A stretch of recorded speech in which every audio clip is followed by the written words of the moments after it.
দ্রুত নিয়োগের দাবিতে আবারও স্বাস্থ্য দপ্তরের অধিকর্তার নিকট ডেপুটেশন প্রদান করল রেডিওগ্রাফাররা। বুধবার এই প্রসঙ্গে সংবাদ মাধ্যমের মুখোমুখি হয়ে চাকরি প্রার্থী রেডিওগ্রাফাররা জানান, নির্বাচনের পূর্বে স্বাস্থ্য দপ্তর থেকে আশ্বাস দেওয়া হয়েছিল নির্বাচনের পরবর্তী সময় রেডিওগ্রাফারদের নিয়োগ করা হবে, কিন্তু পর্যাপ্ত শূন্যপদ থাকা সত্ত্বেও এখনো পর্যন্ত কোনো উদ্যোগ নেই দপ্তরের।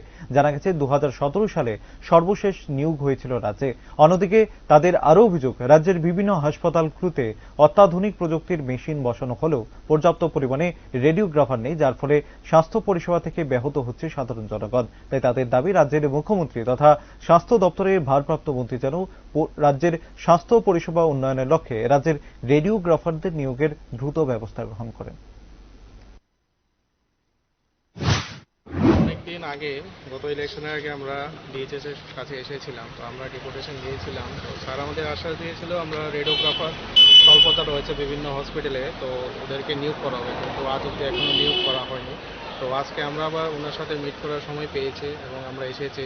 তো বিভিন্ন ক্ষেত্রে দেখা যাচ্ছে আমাদের ডিস্ট্রিক্ট হসপিটাল, অনেকগুলো হসপিটাল হয়েছে, বিভিন্ন CT scan machine, X ray machine বসছে, কিন্তু কর্মী স্বল্পতার কারণে পরিষেবা খুব ব্যাহত হয়েছে। তো আমরা আপনাদের মাধ্যমে মাননীয় মুখ্যমন্ত্রীর কাছে আবেদন করছি যে আমাদের রেডিওগ্রাফার শীঘ্রই নিয়োগ করুক এবং স্বাস্থ্য ব্যবস্থার উন্নতি করুক।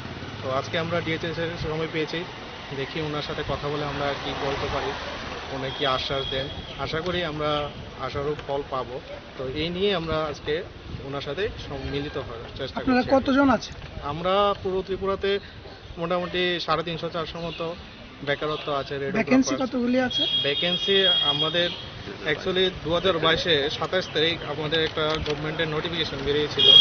তো এখানে আমাদের বলা হচ্ছে যে 106টার উপরে ভ্যাকেন্সি রয়েছে।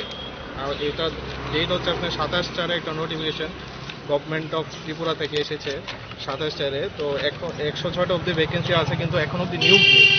তারপর কতদিন ধরে এই নিয়োগ নেই? 2017-তে লাস্ট নিয়োগ হয়েছিল, তারপর থেকে এখন আর কোনো নিয়োগ হচ্ছে না। তো বিভিন্ন জায়গাতে মেশিনগুলো আসছে, নতুন নতুন টেকনোলজি বসছে, কিন্তু কর্মী স্বল্পতার কারণে স্বাস্থ্য ব্যবস্থা